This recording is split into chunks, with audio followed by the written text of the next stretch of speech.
بسم اللہ الرحمن الرحیم۔ بلال وائس میں ایک مرتبہ پھر آپ سب کا خیر مقدم ہے۔ ناظرین، مشہور ہے کہ دنیا میں سب سے پہلے جرم کا ارتکاب کرنے والا ابلیس تھا، جس نے اللہ تعالیٰ کے حکم کے آگے ہٹ درمی کرتے ہوئے اللہ کے پیغمبر حضرت آدم علیہ السلام کو سجدہ کرنے سے انکار کر دیا۔ خدا تعالیٰ نے شیطان کو اپنی بارگاہ سے راندہ درگاہ کر دیا اور قیامت تک کے لیے لعنت اس کے ساتھ نتھی کر دی۔ لیکن خدا کی قدرت کے کرشمے دیکھیے، دنیا میں قتل جیسے سنگین جرم کا سب سے پہلا ارتکاب کرنے والا انسان اسی عظیم پیغمبر حضرت آدم علیہ السلام کا بڑا بیٹا ٹھہرتا ہے۔ جی ہاں ناظرین، دنیا میں سب سے پہلے قتل کرنے والا انسان حضرت آدم علیہ السلام کا بڑا بیٹا قابیل ہے، جس نے اپنے سگے چھوٹے بھائی کو قتل کر دیا۔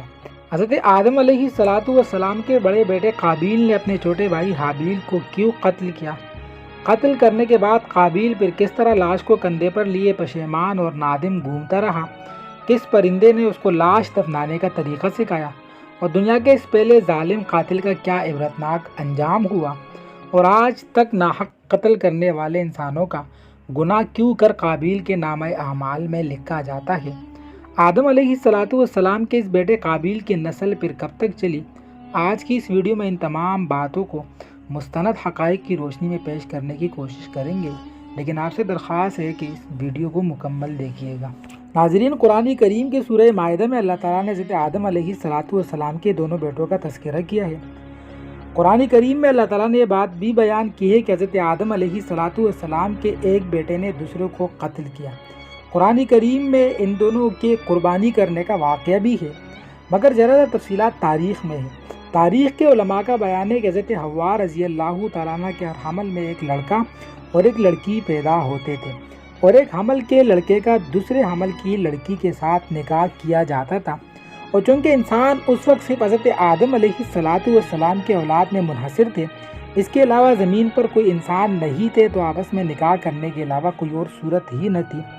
اسی دستور کے مطابق حضرت آدم علیہ السلام نے قابیل کا نکاح لیودا سے، جو کہ حابیل کے ساتھ پیدا ہوئی تھی، اور حابیل کا نکاح اقلیمہ سے، جو کہ قابیل کے ساتھ پیدا ہوئی تھی، کرنا چاہا، تو قابیل اس پر راضی نہ ہوا۔ وہ اس لیے کہ اقلیمہ زیادہ خوبصورت تھی، وہ اس کا طلبگار ہوا۔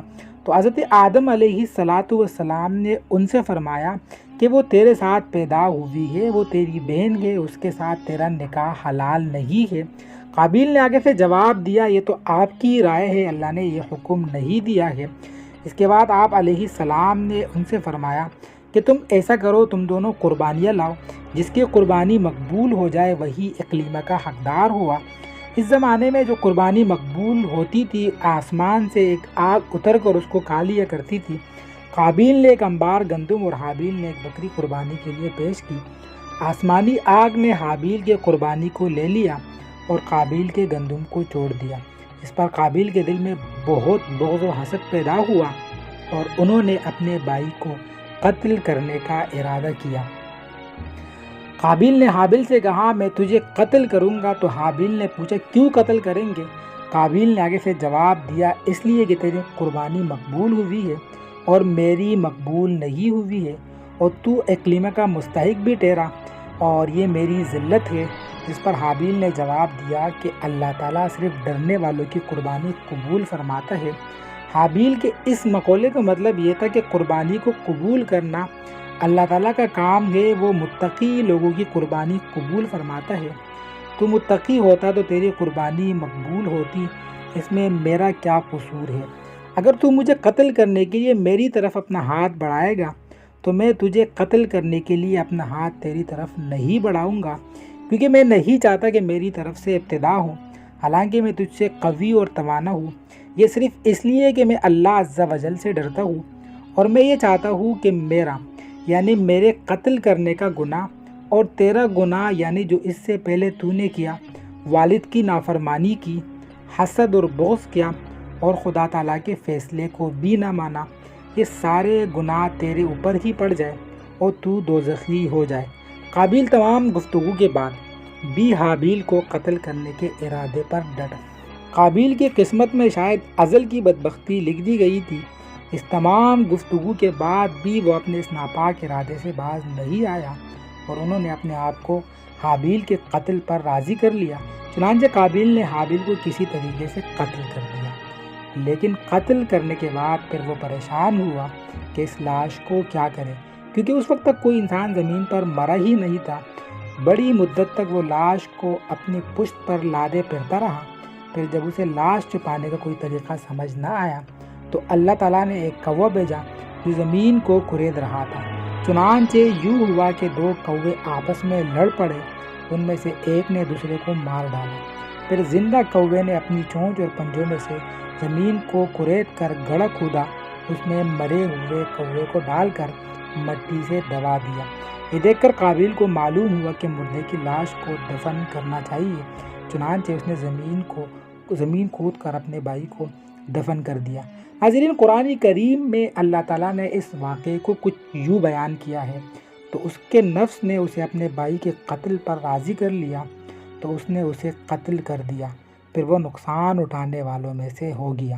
پھر اللہ تعالیٰ نے ایک کوہ بھیجا جو زمین کھرید رہا تھا تاکہ وہ اسے دکھا دے کہ وہ اپنے بھائی کی لاش کیسے چھپائے۔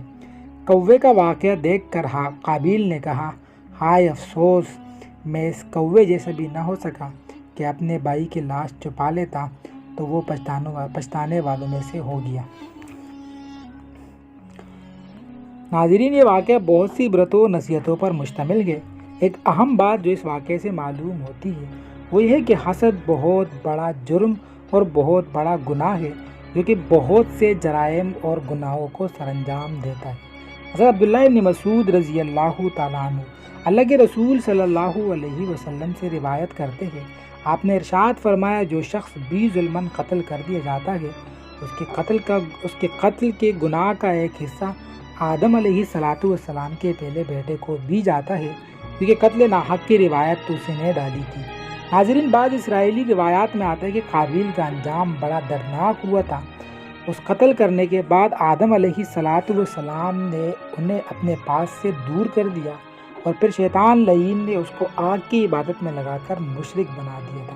ایک روایت یہ بھی بیان کی جاتی ہے کہ اس کے ایک لڑکے نے جو کہ اندھا تھا اس کو ایک پتھر مار کر قتل کر دیا۔ یہ بدبخت نبی زادہ ہونے کے باوجود آگ کی عبادت کرتے ہوئے کفر اور شرک کی حالت میں اپنے لڑکے کے ہاتھوں مارا گیا۔ حضرت آدم علیہ السلام کے تیسرے بیٹے جو قتل حابیل کے 5 سال بعد پیدا ہوئے، والد بزرگوار کی عمر اس وقت 120 سال تھی، چنانچہ قابیل کے ہاتھوں حابیل قتل ہو گیا تھا، اس لیے اللہ تعالیٰ نے اس کا نعم البدل عطا فرمایا، اور اسی مناسبت سے حضرت آدم علیہ السلام نے ان کا نام شیث یعنی اللہ کا عطیہ رکھا، اور شیث کو بعد میں نبوت ملی، وہ اللہ تعالیٰ کے ایک محبوب اور مقرب پیغمبر ٹھہرے۔ حضرت شیث علیہ السلام آدم علیہ السلام کے وہ بیٹے تھے جن سے ان کی نسل چلی۔ قابیل کی نسل پھر طوفانی نوح میں جا کر بالکل ہی ختم ہو گئی۔